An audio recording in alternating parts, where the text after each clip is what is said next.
El olor del barniz antiguo aún impregnaba las paredes del pequeño atelier, incluso meses después de que Alesia hubiera dejado de pintar. Era un aroma agridulce que se adhería al fondo de la garganta y parecía mezclado con añoranza, no de algo bueno, sino de una parte de sí misma que ya no existía. A finales de abril, en Verona, la ciudad seguía su ritmo habitual. Turistas haciendo fotos en los balcones de la casa de Julieta, cafeterías sirviendo capuchinos de más, y gente amando mal con la misma intensidad de siempre. Pero allí, en ese apartamento estrecho sobre una antigua librería de esquina, el tiempo se había detenido. Alesia ya no vivía, solo ocupaba espacio. Tenía un reloj analógico en la cocina que marcaba las 12:47 desde enero. Nunca le cambió la pila. Era como si, inconscientemente, deseara que las cosas permanecieran congeladas en ese limbo entre el dolor y lo que quedaba de ella. Alesia Moretti tenía 29 años y un talento raro para percibir fisuras donde nadie más las veía. Lo era con los edificios, con las obras de arte, con las personas. Había trabajado durante años como arquitecta especializada en restauraciones, de esas que devuelven la vida a columnas romanas y ventanas de hierro forjado, con la paciencia de quien comprende que todo, por muy destrozado que parezca, puede salvarse con el cuidado adecuado. Paradójicamente, nunca logró aplicar eso en sí misma. Desde que Chiara, su hermana 2 años mayor, le quitó todo, el novio, la herencia y la confianza, Alesia vivía como si caminara descalza sobre fragmentos de cristal.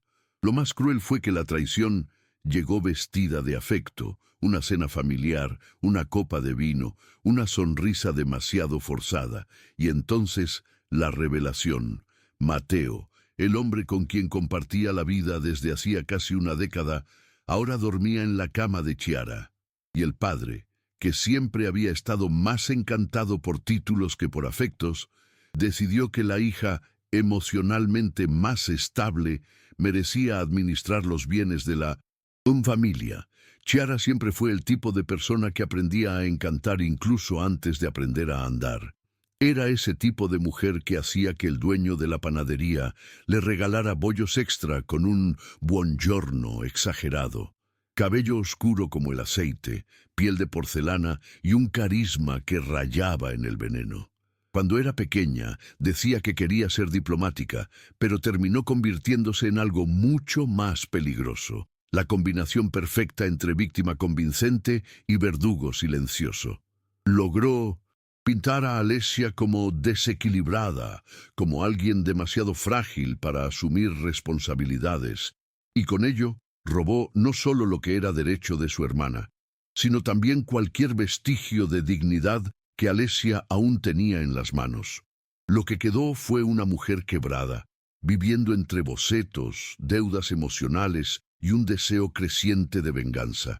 No era rabia ciega, no era furia explosiva, era algo más frío, más calculado.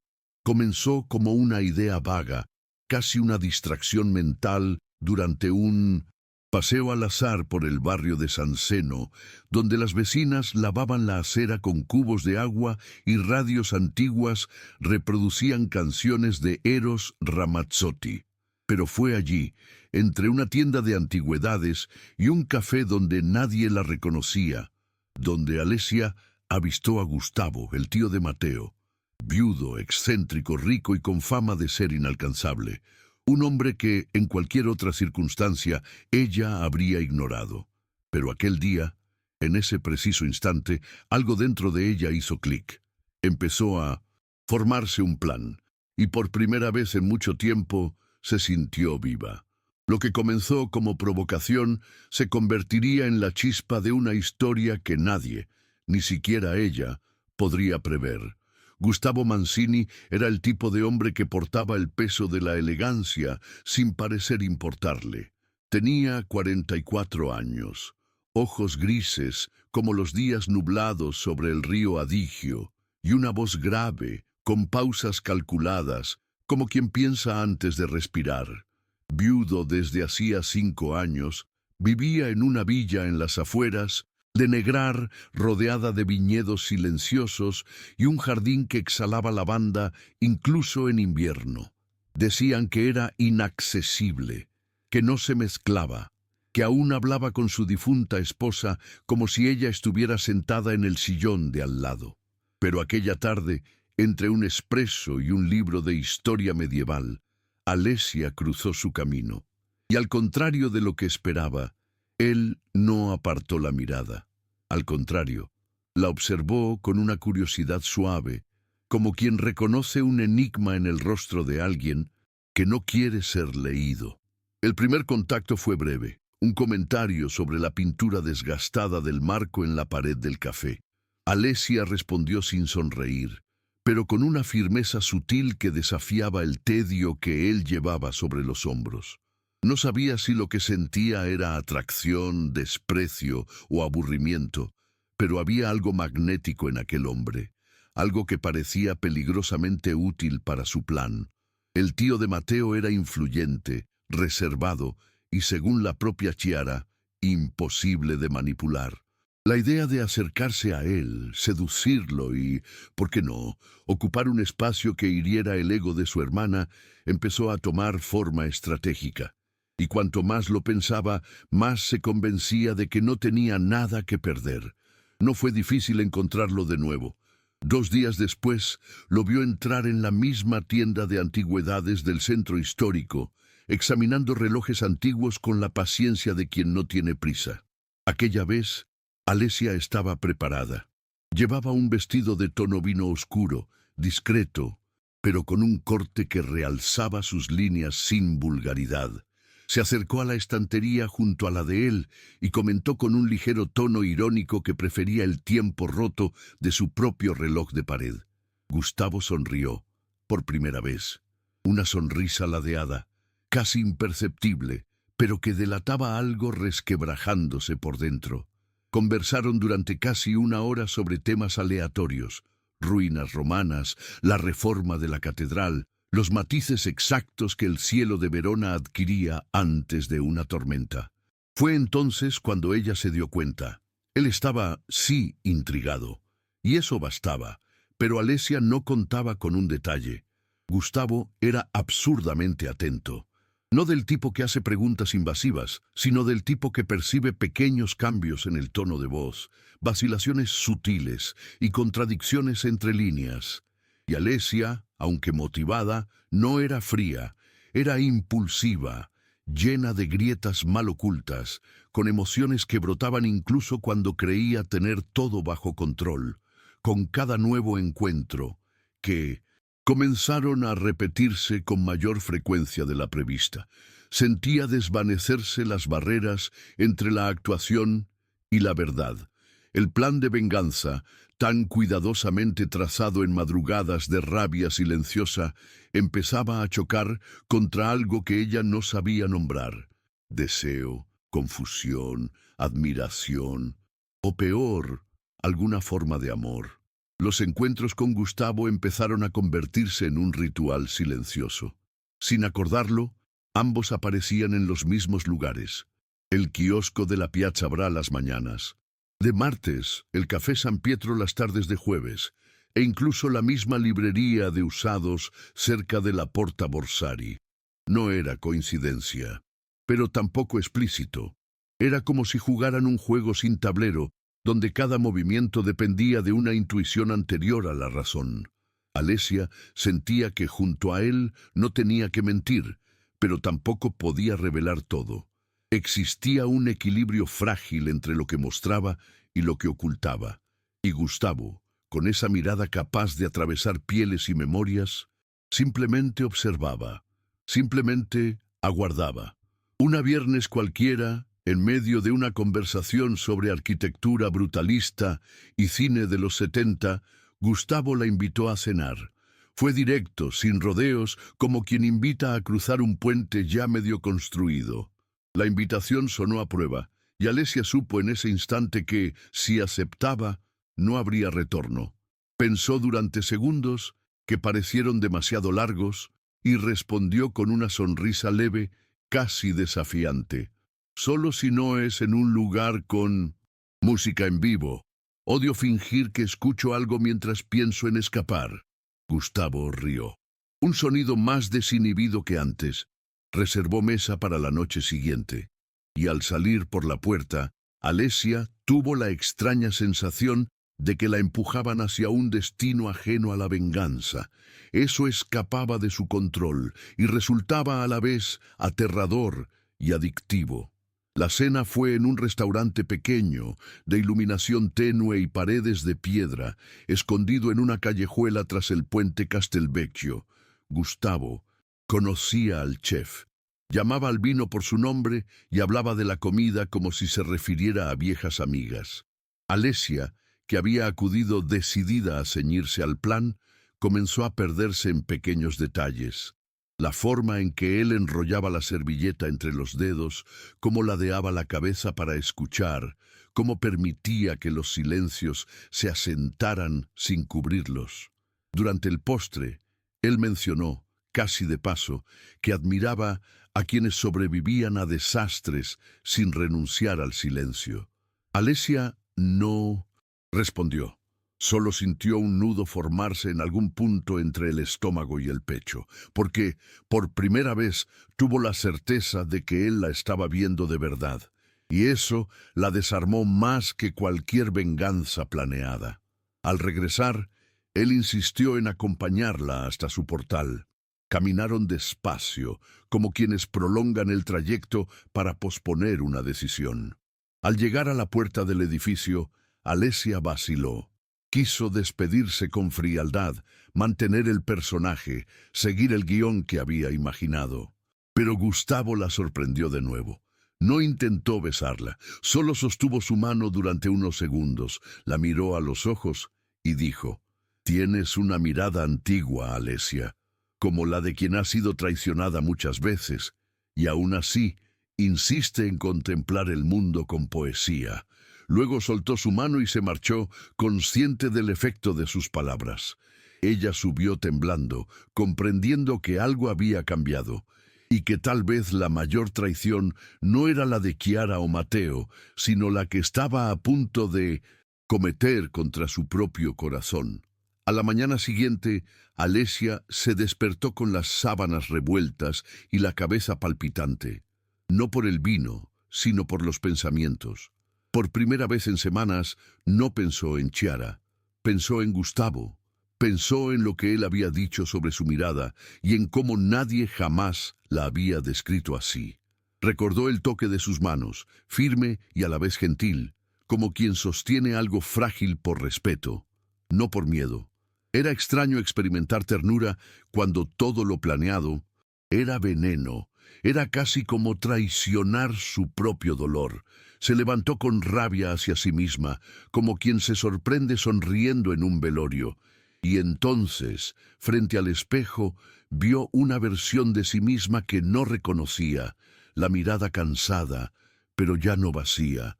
La herida seguía abierta, pero ahora había algo nuevo ocupando el espacio, y eso la hacía vulnerable de un modo que detestaba. Intentó racionalizarlo. Pasó horas aquel domingo limpiando el apartamento, reorganizando libros, separando ropa para donar, como si poner orden en lo externo impidiera que el caos interno rebosara. Pero no funcionó. El recuerdo de Gustavo afloraba en cada detalle. El timbre de su voz, el perfume mezclado con el cuero de su abrigo, la forma en que sus ojos se demoraban en los de ella como quien traduce una lengua olvidada. Aún quería vengarse, aún deseaba ver a Chiara perder el suelo, aún sentía el amargor de la traición en los labios. Pero ahora la cuestión era otra. ¿Hasta dónde estaría dispuesta a usar a 1900 en alguien que no merecía ser utilizado? Y peor aún, ¿hasta qué punto ignoraría el hecho de que, por primera vez en mucho tiempo, se sentía viva a su lado? Los días siguientes transcurrieron en un compás extraño. Gustavo seguía apareciendo, siempre casual, siempre interesado, pero nunca invasivo. Había en él algo casi ancestral, como si hubiera sido tallado en otro tiempo, un tiempo en el que la gente no se precipitaba para amar.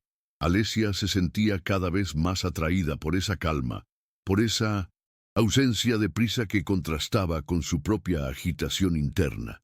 Comenzó a preguntarse cómo sería contar la verdad, revelar que todo había comenzado como un juego sucio, pero cada vez que ensayaba mentalmente ese momento, era como si rasgara un lienzo que ya no podría coser. Gustavo era real, y lo que ella sentía por él, aunque confuso, también lo era. Y eso alejaba el plan original, aquel trazado con tanto orgullo herido, como si hubiera sido escrito por otra persona. Fue en una noche lluviosa de jueves que Alesia tomó una decisión. No habría más artimañas. Si aquello era realmente algo más allá de lo que imaginaba, tendría que abrirse, contaría todo, con crudeza, con honestidad, aunque eso significara perder lo que empezaba a nacer. Invitó a Gustavo a cenar en su apartamento. Cocinó su plato favorito, risotto de champiñones con trufas negras, el mismo que él había mencionado de pasada en uno de los primeros encuentros, y encendió 2 velas sencillas de supermercado, porque no quería aparentar nada. Cuando él llegó, ella notó que estaba más nerviosa de lo que pensaba admitir, pero Gustavo, una vez más, desmontó todo con un gesto sencillo. Se quitó el abrigo, la acercó y dijo que ese era el mejor momento de su día. Y fue allí, con el corazón desbocado y las manos heladas, que Alesia supo. Estaba a punto de cambiarlo todo, o de perderlo todo. Alesia tardó en hablar. Sirvió el vino, removió el risotto, comentó sobre el tráfico, el clima, cualquier cosa que postergara lo inevitable. Gustavo lo notaba, era evidente, pero no presionaba. Simplemente la observaba con esa serenidad que ella empezaba a odiar, porque le mostraba cuánto confiaba en ella. Y entonces, tras 2 copas de tinto y un silencio excesivamente prolongado, ella simplemente dijo: «Te mentí». La frase sonó como un ancla, baja, arrastrada, sin adornos. Gustavo no replicó. Solo posó su copa en la mesa y arqueó una ceja, expectante. Alesia respiró hondo y continuó, sin guardarse nada.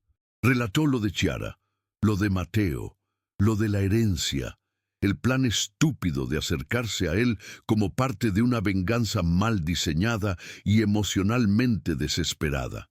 No lloró. Su voz tembló, pero se mantuvo firme. Cuando terminó, Gustavo seguía inmóvil. Ni siquiera un músculo se había contraído. El silencio que siguió fue más denso que cualquier grito. Alesia se sintió expuesta, despojada, vulnerable. Cada segundo que él demoraba en responder parecía un veredicto. Pensó en disculparse, pero algo dentro de ella se lo impidió. Ya lo había dicho todo, ahora dependía de él. Finalmente Gustavo se levantó, caminó hasta la ventana y permaneció allí unos minutos, observando la lluvia empapar el balcón. Cuando habló, fue con voz baja, controlada, pero cortante. «Me usaste como espejo para tu odio, y lo más triste es que me gustó el reflejo». Acto seguido, cogió el abrigo, agradeció la cena y se fue. Sin portazos, sin discursos, simplemente se marchó y dejó a Alesia sola, rodeada por el aroma del risotto que nadie terminaría y por el sonido insistente de la lluvia golpeando el cristal como para acogerla. Las horas siguientes fueron un borrón de arrepentimiento y confusión. Alesia anduvo en círculos por el apartamento, repasando mentalmente cada palabra dicha, cada instante desaprovechado. Quiso llamarlo, pero careció de valor. Se sintió miserable, no solo por haber herido a alguien a quien empezaba a amar, sino por al fin comprender cuánto se había dejado contaminar por el rencor. Durante semanas había vivido como quien sostiene un cuchillo por el lado de la hoja, y ahora sangraba. A la mañana siguiente tenía los ojos hinchados y la comida intacta en la mesa confería al lugar un aire casi teatral. Decidió no buscarlo, que él merecía distancia, que si el daño ya estaba hecho, lo más digno era aceptar el vacío y hacerse cargo de él. Pero al tercer día sucedió algo inesperado. Bajo la puerta apareció un sobre pardo, sin remitente. Dentro, una carta manuscrita con caligrafía inclinada y sobria. Era de Gustavo. Comenzaba así: a veces, el dolor de ser engañado es menor que el dolor de perder a alguien que te hizo sentir algo de nuevo. La carta era extensa, sincera, sin sentimentalismos baratos. Contaba que él también cargaba con sus propios fantasmas, que se había aislado no solo por el dolor de la pérdida de su esposa, sino porque temía no volver a conectar con nadie, y que Alesia, con toda su contradicción y su valentía tardía, había sido una grieta inesperada en esa oscuridad. Pero necesitaba tiempo, distancia, verdad. Y la carta concluía con una frase breve pero definitiva: si todavía es real, espera, volveré. La carta permaneció semanas sobre la mesa de la cocina, doblada, pero nunca olvidada. Alesia la releía como quien consulta un mapa incompleto, buscando pistas entre las líneas, intentando descifrar lo que realmente se había dicho y lo que debía vivir. No respondió, no llamó, no apareció en los lugares que solían compartir. Por primera vez, entendió que el silencio también puede ser una forma de amor, y que insistir sería una violencia que él no merecía. Así emprendió un lento y solitario proceso de reencuentro consigo misma. Volvió a su atelier. Destapó el lienzo cubierto con una sábana de algodón grueso y pasó horas contemplando el blanco. Lloró allí, sin pudor, sin prisa. Luego sumergió los dedos en la pintura, como quien se zambulle en su propio ser. Pintó lo que no sabía expresar con palabras: rostros agrietados, ventanas entreabiertas, luces que oscilaban. Y fue así, pincelada tras pincelada, como Alesia comenzó a reconstruirse. Quienes la rodeaban notaron el cambio, aunque sutil. En la oficina, retomó los proyectos, pero con una mirada más generosa. Aceptó pequeñas reformas en casas antiguas de los suburbios, rechazando los encargos pomposos que solo alimentaban el ego.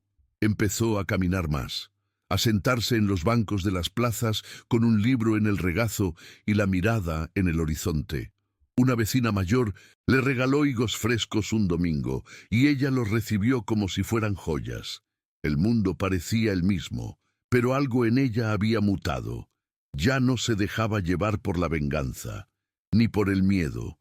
Se movía por la conciencia de que había sobrevivido, no a lo que le hicieron, sino a lo que casi se permitió convertirse.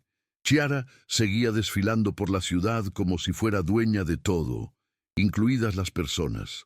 Mateo se había mudado a Milán con ella, y los rumores circulaban. Nuevos negocios, nuevas fiestas, la misma pose. Alesia no los evitaba, tampoco los buscaba. Un día los encontró por casualidad a la salida de un concierto en el Teatro Filarmónico. Chiara la saludó con ese mismo sonrisa venenosa de siempre, pero esta vez Alesia no apartó la mirada. Solo respondió con un breve gesto de asentimiento y ojos tranquilos. Mateo, por su parte, pareció incómodo. Quiso decir algo, pero no lo hizo. Y allí, en ese breve, tácito encuentro, Alesia comprendió que la mejor venganza es no tener ya nada que vengar, que la verdadera victoria es el desinterés. 3 meses después de haber recibido la carta, llegó una noche de verano que trae consigo lo inesperado. Alesia regresaba de una exposición de arte contemporáneo cuando, a lo lejos, vio una figura familiar sentada en el murete del mirador de la Piazzale Castel San Pietro. Era Gustavo, solo, con un abrigo ligero sobre los hombros y un libro abierto en el regazo. Ella se detuvo. El corazón le dio un vuelco. El tiempo pareció vacilar. Pensó en regresar, en marcharse, pero entonces él alzó la vista como si supiera que ella estaba allí, y sonrió. No era una sonrisa de reencuentro, sino de confirmación. de que ella había esperado, de que él había vuelto, de que, a pesar de todo, algo verdadero había sobrevivido. No se abrazaron, no corrieron el uno hacia el otro, no hubo banda sonora ni palabras grandilocuentes. Alesia simplemente se acercó despacio, se sentó a su lado en la piedra y guardó silencio. Gustavo siguió mirando el río que serpenteaba abajo, sereno e indiferente, como si contara con todo el tiempo del mundo. Tras unos minutos, cerró el libro y dijo sin volver la cabeza: «Pareces diferente». Alesia esbozó una sonrisa suave, casi resignada. «Es porque ahora sé que lo soy», replicó. Allí permanecieron, uno al lado del otro sin tocarse, como dos viejos conocidos que se reencuentran tras haber librado guerras distintas. Fue solo cuando él le acercó un higo seco, el mismo que ella adoraba de niña, que entendió. Aquello no era un regreso al pasado, era un nuevo comienzo, sin promesas, sin papeles, solo presencia. La conversación de esa noche no giró en torno a confesiones ni ajustes de cuentas. Hablaron de arte, de cómo la ciudad sonaba más silenciosa aquel verano, de cómo habían podado sin necesidad algunos árboles de la plaza. Alesia notó que Gustavo se movía con más ligereza, pero también con mayor cautela.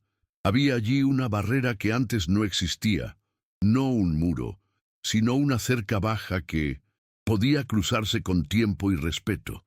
En cierto momento él dijo: «No sé si podría volver a confiar si no hubieras contado la verdad». Y eso bastó. No fue una petición de disculpas ni una concesión, fue un reconocimiento, un peldaño. En los días siguientes volvieron a verse, pero sin la frecuencia coreografiada del principio. Todo era más espontáneo, más libre. A veces tomaban café en su terraza sin pronunciar una sola palabra. Otras paseaban por calles desconocidas como turistas en su propia ciudad. Alesia no apremiaba. Gustavo no prometía nada, pero había una intimidad en cada gesto que no necesitaba definiciones. Ella aún llevaba cicatrices, no de lo sufrido, sino de lo que estuvo a punto de convertirse. Y él, con su forma contenida y sus pausas prolongadas, parecía honrar cada marca como si fuese la huella de una escultura antigua. Así, día tras día, reconstruyeron una relación que nunca pretendió ser perfecta, pero que tal vez, justamente por ello, tenía posibilidades de perdurar.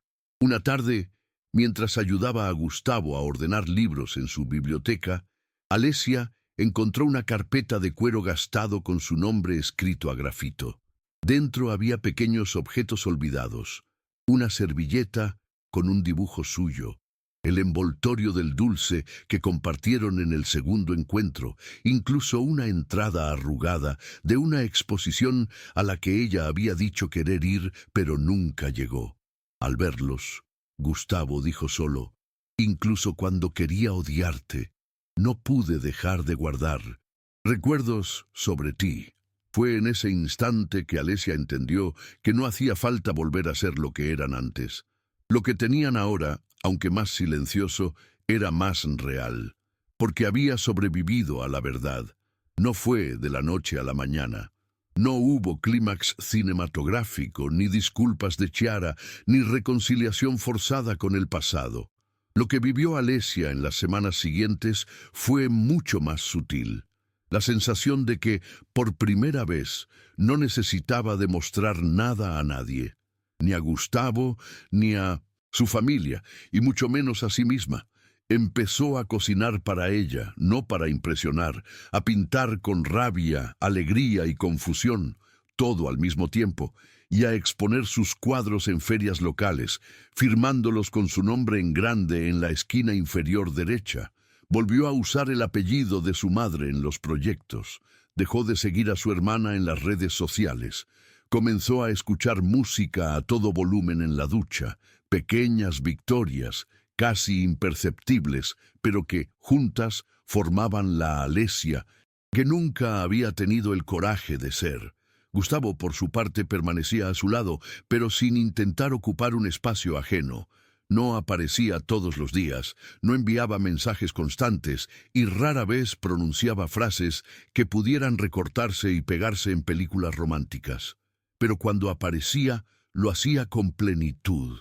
Su presencia era como una chimenea en un invierno silente, discreta, pero constante.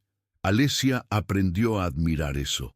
Aprendió que el amor no es incendio, ni urgencia, es persistencia serena, y esa nueva manera de amar, más madura, consciente y vulnerable, sanaba heridas en ella que ni siquiera sabía que tenía abiertas. Un día, mientras caminaban por los viñedos de Negrar, él dijo sin mirarla: «Nunca pensé en enamorarme de alguien que intentó usarme». Ella no respondió. Solo apretó su mano. Eso bastó. El reencuentro con su padre ocurrió por casualidad, casi 6 meses después de todo. Salía de una exposición colectiva cuando lo vio al otro lado de la calle, encorvado, más viejo, con la mirada opaca. Se cruzaron en silencio durante largos segundos, pero ninguno dio el paso de acercarse. Pareció que ambos quisieran, pero ninguno tuvo valor. Alesia entendió entonces que hay distancias más seguras que las reconciliaciones forzadas, que el perdón a veces no necesita abrazos, solo dejar de doler. Y curiosamente, en ese instante ya no sintió rencor, sintió lástima, y eso la liberó de un modo irreversible. Volvió a casa con el corazón ligero y la extraña sensación de que crecer consistía en aprender a soltar lo que nunca fue tuyo, y aún así continuar adelante sin pedir disculpas por ello. A finales de año, Alesia recibió una invitación para exponer sus obras en una galería pequeña pero prestigiosa de Vicenza. Era una curaduría dedicada a artistas que resignifican el dolor en forma. La serie que envió se titulaba Fisuras. Cada lienzo era un fragmento de su historia. La traición, la vergüenza, el plan, la caída, el reencuentro, el silencio. Cuando los visitantes preguntaban si eran autorretratos, ella respondía con una sonrisa ladeada: «Son autorretratos de lo que sobreviví». Gustavo asistió a la inauguración. Llegó tarde, como siempre, con un libro en la mano y la mirada orgullosa. No dijo nada. Solo permaneció en pie, contemplando uno de los lienzos durante largos minutos. Cuando ella se acercó, él susurró: «Nunca pensé que ser parte de algo tan doloroso me haría testigo de algo tan hermoso». Y en ese instante, sin previo aviso, ella lloró. Por primera vez en mucho tiempo lloró de alivio. La exposición fue un éxito modesto, pero profundamente significativo. No acudieron periodistas ni hubo titulares en revistas, pero cada persona que se detenía frente a los cuadros de Alesia dejaba allí un pedazo de sí misma. Comentarios en susurros, ojos vidriosos, silencios prolongados. Era como si los lienzos hablaran un lenguaje universal que solo quienes han perdido, traicionado o sobrevivido pueden entender. Alesia regresó a Verona con un cuaderno lleno de anotaciones y una paz silenciosa en el pecho. No tenía certeza de lo que vendría después. Si Gustavo se quedaría, si la relación evolucionaría, si las heridas realmente sanarían. Pero por primera vez, todo eso importaba menos. Lo más importante era que ella había vuelto a sí misma, no por alguien, no contra alguien, sino por sí misma, y eso era libertad. Al iniciarse la primavera siguiente, Alesia se mudó a una antigua casa en las afueras de Mindores, Valpolicella, pequeña, de piedra, con ventanas inclinadas y una bugambilla que parecía salida de un cuento. Pasaba los días entre lienzos, clientes locales y visitas ocasionales de Gustavo, que ahora era más presencia que misterio. Nunca oficializaron nada. No hablaron de noviazgo, no compartían fotos juntos, pero había complicidad en cada gesto, como cuando él dejaba un marcapáginas dentro de los libros que ella leía, con mensajes escritos en napolitano antiguo. o la forma en que ella intuyó, sin preguntar, cuando él necesitaba silencio. Era un amor de otro tiempo, y por eso tan raro. Chiara nunca pidió disculpas. Mateo tampoco. Con el tiempo, Alesia escuchó rumores de que la relación de ellos atravesaba turbulencias, pero ella no se involucró.